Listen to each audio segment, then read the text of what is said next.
லைஃப்பில் நிறைய பிரபலங்களோட பேச்செல்லாம் கேட்டு நம்ம மோட்டிவேஷனல் ஆகிட்டு இன்ஸ்பயர் ஆகிருக்கோம். ஆனால் இன்றைக்கி நம்ம ஒரு மோட்டிவேஷனல் ஸ்டோரியாக எதை பற்றி எடுக்க போகிறோம் அப்படின்னு பார்த்தீங்கன்னா, மிஸ்கின் இப்போது சமீபத்தில் பேசின ஒரு பட விழாவில் அவர் ரொம்ப அருவருக்கத்தக்க கேவலமான வார்த்தைகளை சொல்லி பெண்கள் மத்தியில் அந்த வார்த்தைகள்லாம் சொல்லி பேசுகிறாரு. இதை இன்னைக்கு இருக்கக்கூடிய முன்னணி இயக்குநர்களாக இருக்கக்கூடிய பிரபல இயக்குநர்கள் ரஞ்சித் அவர்கள், வெற்றிமாறன் அவர்கள் எல்லாம் அந்த அவர் பேசின அருவருக்கத்தக்கான வார்த்தைகளை கைத்தட்டி ரசித்து பார்க்குறாங்க. இது எந்த மாதிரி மனநிலையில் எல்லாரும் இருக்காங்க அப்படின்றது தெரியல. ஒரு பெண்கள் இருக்கக்கூடிய ஒரு சபையில் அல்லது ஒரு நிறைய மனிதர்கள் கூடி இருக்கக்கூடிய ஒரு விழாவில் பத்திரிகையாளர்கள் எல்லாம் இருக்காங்க. அந்த இடத்துல இந்த மாதிரி ஒரு பேச்சை மிஸ்கின் அவர்கள் பேசணுமா அப்படின்றது தான் முதல் கேள்வி.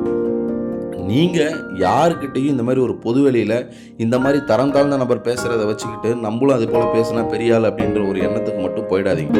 ஏன்னா இதெல்லாம் ஒரு கேவலமான ஒரு செயல்.